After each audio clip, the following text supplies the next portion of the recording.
Scotland-based brewery company. Brewdog's just opened up in Brisbane. Have you guys been in touch with them? Have they been in touch with you? We reached out to them initially on the Facebook when they did the kind of announcement that they were coming. And we haven't heard anything, but we plan to kind of go up and see what it's all about and introduce ourselves and say hello. And kind of create a relationship.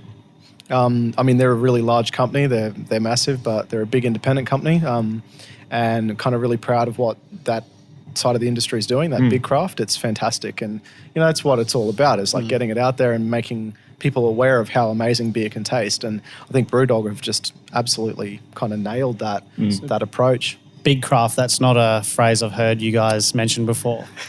They're a lot bigger than us. Yeah. We're a small fry in comparison. But, I love that. I think that's the really romantic part about what we do, is we create really small parcel product, and it's unique every time, and it's great. So really proud of it, But we're also equally proud of our big brothers and sisters that are going and doing that sort of stuff at scale. Like, heck yes, that's fantastic. And, we hope to do some collaborations and things like that with those guys in the future. Yeah.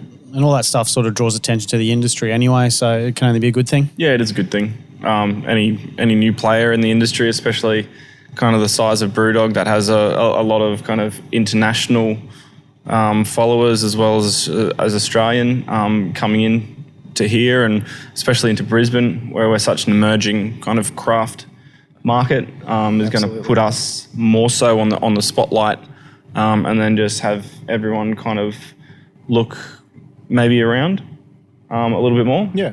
It brings more attention to our area. Yeah, too. Exactly. So, it's only a good thing. It's only a good thing. And hopefully we can build a relationship with those guys when we go up and see them and see what they're all about. And so they got a couple of other craft guys in and around the venue and supporting them. So, we would love to be able to kind of do something with them as well. So it'd be good. Yeah, people ask all the time, they go, are you threatened by, a giant like that opening up in your backyard? And I go, no, man, they're in a totally different market to us. Yeah. Totally different. There is much bigger craft players that need to be concerned about what that means across Australia. So we're little Bulimba, Brisbane, kind of, northern New South Wales and a few in Victoria. We haven't really gone too far yet. I mean, we plan to, and I look forward to the day where I'm challenged by, going neck and neck with something like Brewdog. That'd be fantastic. But no, it's not. It's not a threat or anything like that. It's actually a really great thing for our industry, and it's nice to see it happening. Good that it's in our back pocket too, because now there's like a little trail on this side of the river between some of the great independent craft breweries that are around. So it's great for like people like Jocelyn and that can come over here and stay on this side of the river and do like 5 or 6 different independent breweries, and people have a good time and happy days. And like seeing something grow at that scale, we're just talking about, reinvesting back in your team and putting on more staff and things like that. How do you sort of empower them to innovate and to sort of be passionate and sort of have a place where they can come and improve and grow themselves? You got to energize them. I think it's going to be one of my words for next year, is how to energize your team.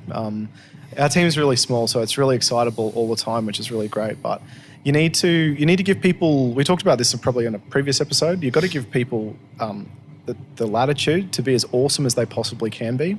So that's not micromanaging. That's not living in their back pocket. It's setting some goals and objectives and letting them find the best way to achieve that. Yeah. But that takes a lot of trust, right? And of course, sometimes that trust is challenged and you move it around a bit. But ultimately, you've got to create an environment where people can be happy to experiment, which is true innovation. So you need to create an innovative environment. Now, to do that as a leader, I think one of the biggest things is being able to create a culture in the company that is fail-friendly. So what I mean by that is not making the same mistake 3 times in a row, because that's just kind of walking past something that you could obviously fix. It's about, how do I create an environment for my team where they can fail because they're experimenting? It's like, it's in a lab and it's like popping on the desk. It's not ready to be go to space yet, but it failed and they go, oh shit, I've got to do something different to make it work. And they talk to their team about it and they share their experiences so that no one else fails in that way. And then we all kind of go forward and for the common good. So I think that's probably a big thing, is to continue to energize our team in that way. And the other thing is more targeted skills So the more income that we get through by expanding, we want to make sure that we're bringing on the right people in the right areas so that all of these hundreds of hats that we're all wearing, we can start to fan out and give to key people that have expertise in that domain that can like help the team be more efficient and effective. And having those people in the team will obviously bleed out into other people. So that's just another skill set that will come in. So every person has a different way of doing things, has a different kind of knowledge base and everything like that. So it might be that only 1% to 5% that the people can transfer over to someone else, but that is going to create that person's role exponentially. The other thing that's really, I'm acutely aware in our industry of mental health and alcoholism and things like that. And it's a great environment where people work really hard in startup life and there's a lot of alcohol around, and it's just, there's such an easy way to fall into both of those sinkholes. So kind of, Flexi and my wife and I, we spend a lot of time thinking about how can we create an employee wellness program, which it's like in year one where we had bits and pieces of it, but it was never fully structured, and we're really focusing on that at the moment. An example is probably staff parties. We don't do that a lot. We do, but we prefer to have Sunday cake and coffee up in the Bulimba Park and the whole team come along. Yeah, play cricket and all that kind of stuff. The footy around. Yeah. And it just creates an environment that's more family oriented. It's actually out of the whole alcohol scene, and it's sporty, and you get people active.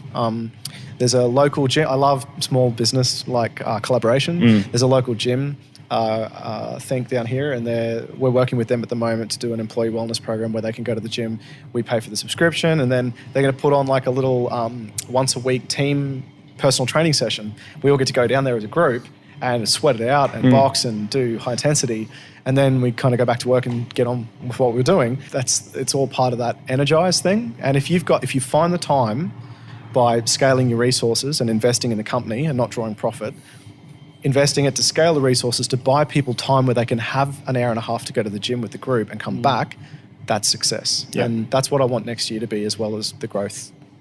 Yeah, and that must be a super challenging thing, like you said, in a brewery, because the party, the typical away from work, is to come to places like this. So yeah, it must be challenging to do that. But it's great that you guys recognise that too, because I don't think everyone would in that same environment. Not to say that there aren't others out there that do as well, but I just think that's a great initiative. Cheers, mate.